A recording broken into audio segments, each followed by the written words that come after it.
Good evening. Today in this segment, I'm going to talk about a miraculous hormone called oxytocin. Oxytocin. In the hours before birth, your mother, and possibly you as well, secreted a pituitary hormone called oxytocin. Oxytocin means in Greek quick birth. That stimulated contractions in your mother's uterus and started the delivery process.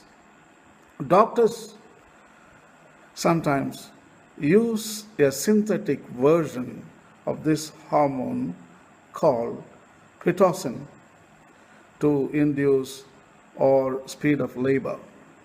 Oxytocin has a number of other important functions at birth, including stopping post-birth bleeding and starting milk production in the mother's breast. Controlled studies of oxytocin administration to healthy human subjects have documented its amnesic properties. It causes people to forget things. Oxytocin then may be the biological equivalent of Lethe, the underworld river of Greek mythology that caused all who drank of its waters to forget their former lives.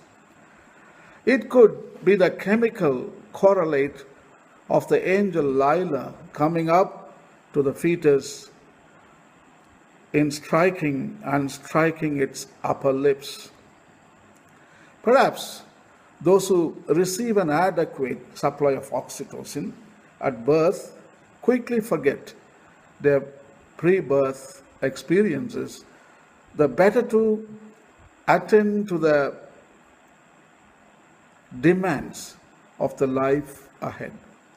These individuals may grow up to become the adopters of society, content to let the past go and happy to move ahead into the challenges of the present and the future.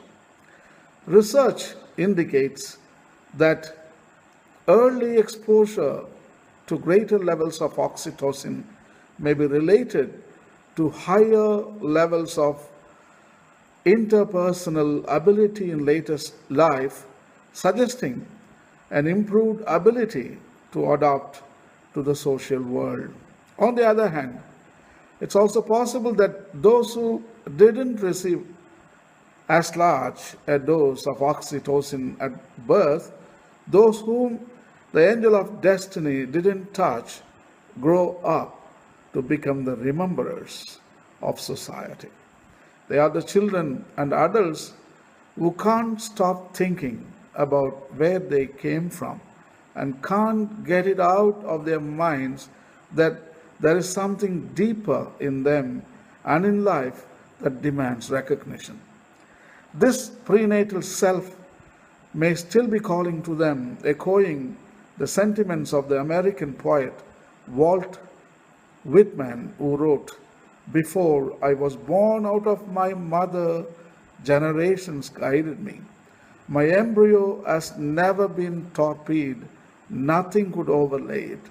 For it, the nebula cohered to an orb, the long slow strata piled to rest it on." Everyone has some combination of the adapter and the rememberer in them. The adapter in us seeks to acquire skills that teach about how the world works and seeks to develop competence in order to move up the ladder of success and face the challenges of the future.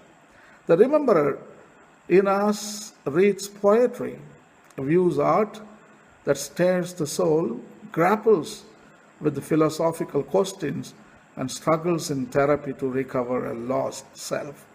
These two activities, adopting and remembering, seem to have been at the heart of human activity since the beginning of recorded time. For thousands of years, Society is engaged in adaptive tasks, hunting, gathering, building shelters, and crafting tools to ensure their physical survival. But they also devoted a great deal of attention to activities designed to help them remember who they were as people by engaging in dance, play, song, storytelling, religious rituals, and others non adaptive activities. While everybody possesses a mixture of the adopter and the rememberer, many people show more of one quality than of the other. Full fledged adopters tend to be practical and sensible, sometimes even ruthless in learning the game of life and leaving the competition behind. Classic examples of adopters include Napoleon, Margaret Thatcher, and Bill Gates. Rememberers, on the other hand, tend to be sensitive and aesthetic as they regard the depths of their own souls and those of others. Famous examples of rememberers include St. Francis of Assisi, Marcel Proust, and Virginia Woolf. Our modern technological culture tends to honor the adopters more than the rememberers.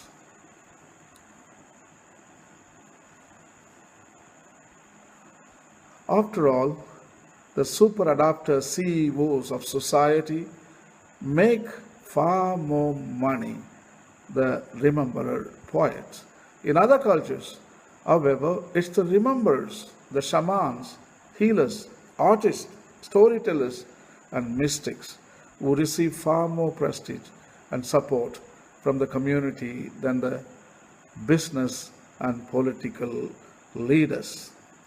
So you can examine yourself whether you are an adopter or a rememberer.